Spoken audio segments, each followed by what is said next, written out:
Hey guys, I wanted to come on here and read you something that I actually typed up where I discussed my overall thoughts so far on the drag and dropped episode that released officially finally here in the US over this weekend, yesterday and today. As well as prove to you guys that I'm not someone that just does things unscripted and all that. I can actually type stuff up.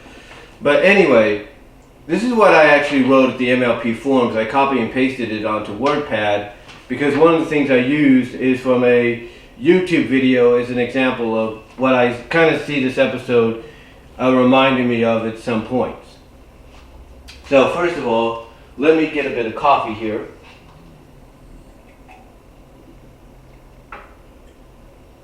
There we go. And let's begin, shall we? Just checking something too. But let's begin, shall we? And we're about 1 minute and 10 seconds in. So let's begin. This is what I wrote down at the MLP forums, and I quote, "I think one fan, upon the China release, said something along the lines of, 'This just made the Sparity Ship a whole lot more stronger,' which one could agree with, especially when you take Pinkie's line at the end in or out of context. Also, when one really thinks about it, episodes like this have different points of view given to them from the brony/pegasister community. Some may look at it as a closing to the Sparity Ship. Others, as mentioned, see it as strengthening it. Some see it as an episode that didn't belong in this final season, along with some previous episodes before it. Those being 246 Grade, Trivial Pursuit, so on. And some see it as Spike possibly getting a new ship tease given to him in the form of Gabby the Griffin, etc., etc. And even though I'm one of those that support the Sparity Ship and see this episode as indeed making it stronger, I see Rarity's reactions as not of one just being selfish, at times she was, or jealous, which she mostly was. But I'd like to take Disney Fanatic 2364's Bride of Discord, chapter/episode 6, between the time of 14 minutes 7 seconds and 19 minutes 37 seconds as an example of Rarity realizing how much Spike really means to her and how much she's falling for him, but never really noticed till 1, the best gift ever, the first 20 seconds of the mid-season 9 finale between Dark and Dawn, and now with this episode and him spending time with Gabby instead of her, or even taking time to notice her.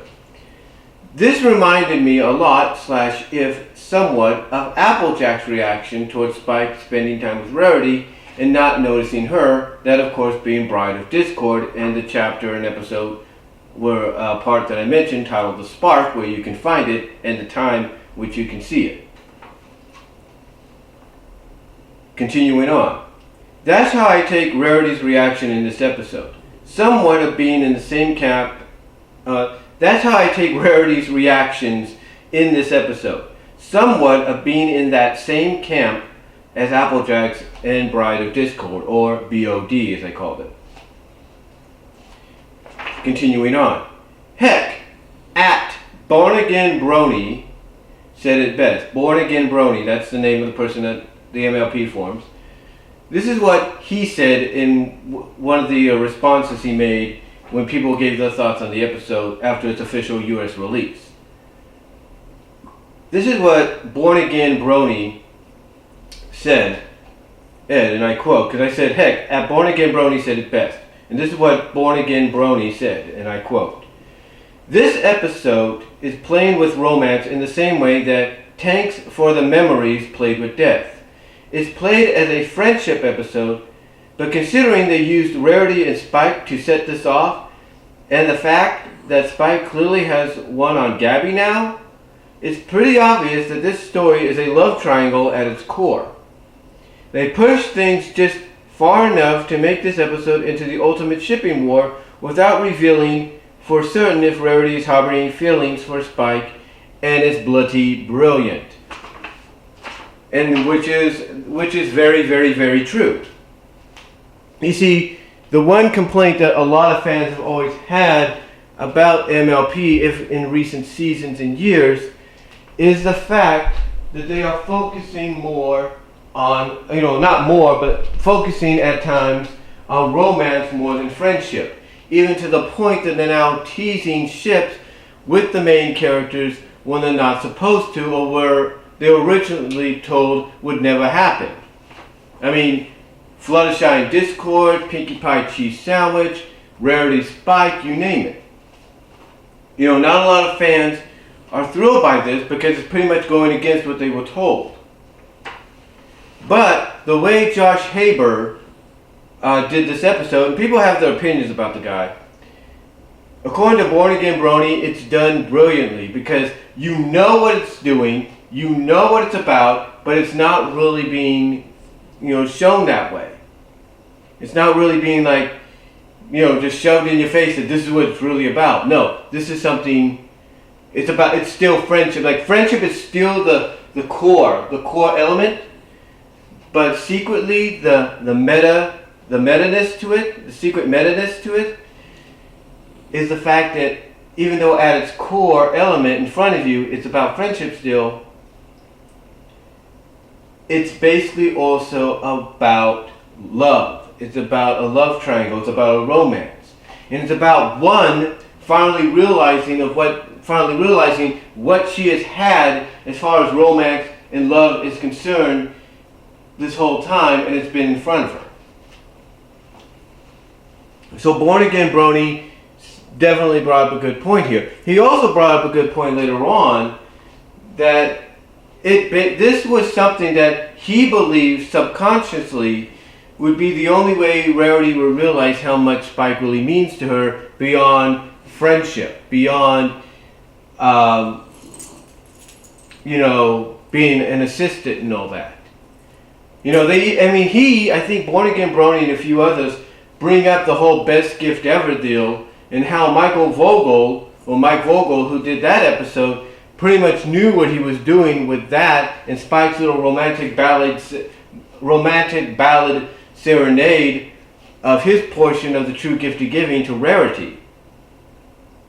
A lot of people pretty much saw that as Mike Vogel saying, look, these two are going to end up together. Let's just make it happen right here and there. And that was my dog. She's okay. She was just waking up a bit. But anyway, that's the entire scenario. And a lot of people, what I'm trying to say is that's the entire scenario. People look at the fact that basically they know what this episode's about. They could see it. But yet, Josh Haber, the way he wrote it, still kept friendship at its core, but in a meta way, made it about romance. And I do apologize for that distraction there. Like I said, that was my dog just waking up a little bit from her nap.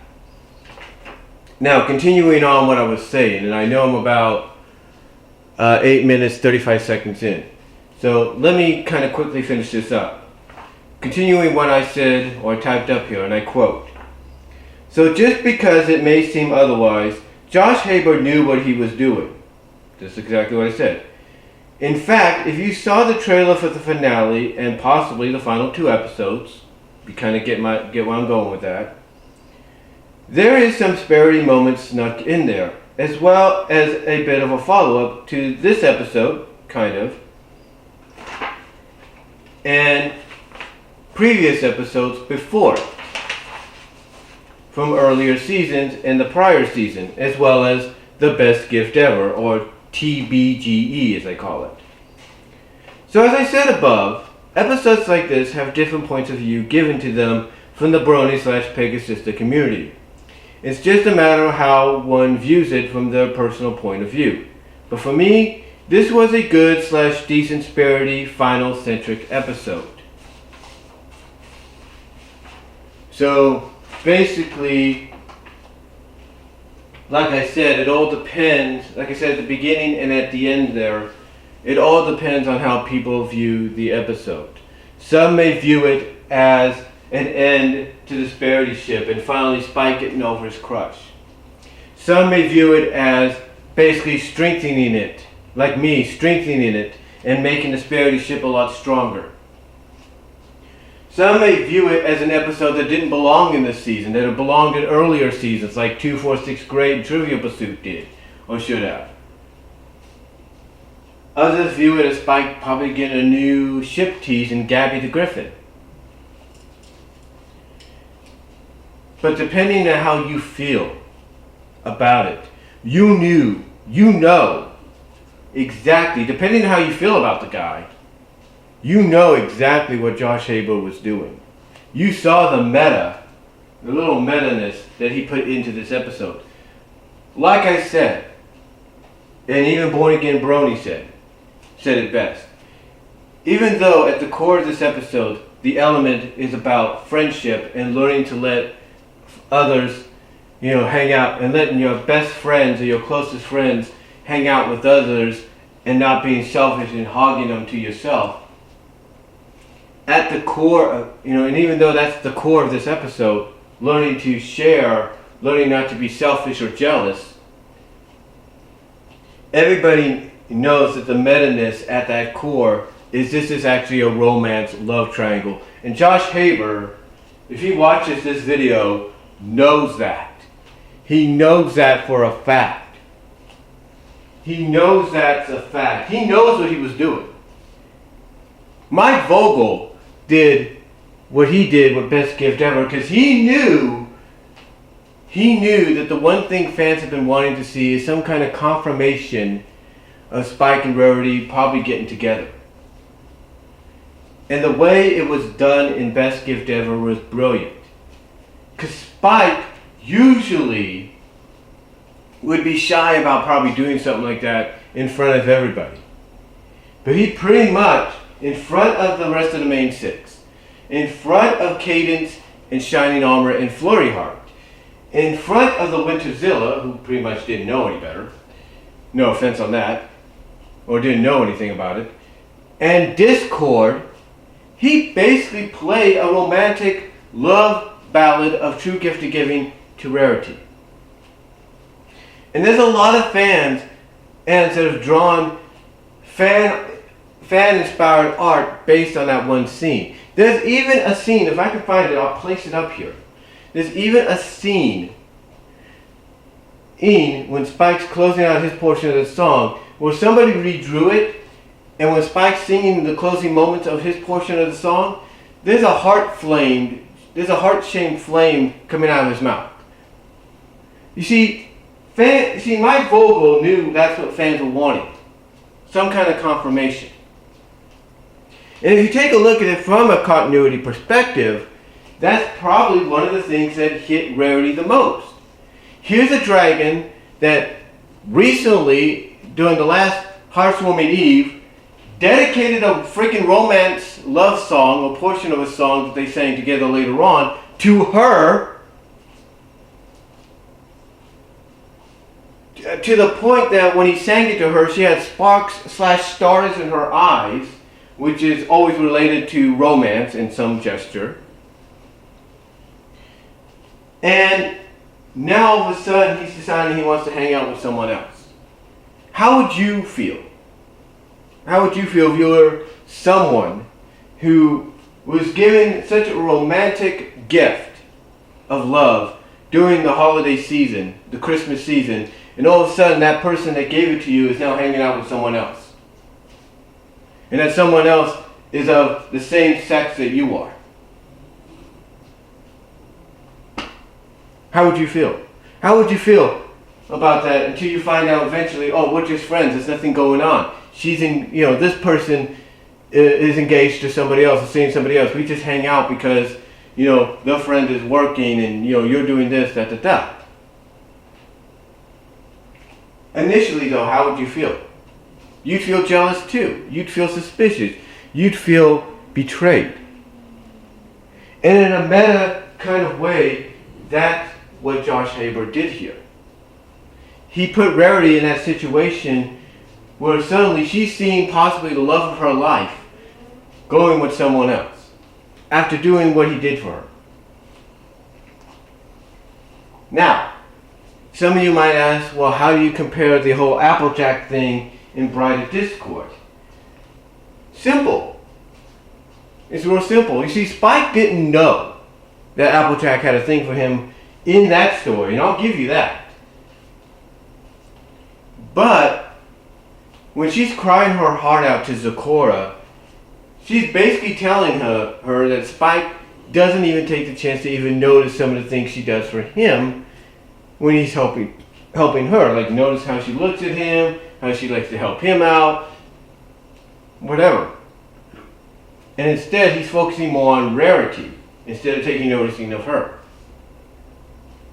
It's a strange comparison and similarity, but I see that here with Rarity, where Spike is spending more time with Gabby and not with her, and not as well as at the same time not noticing her, and it's affecting her.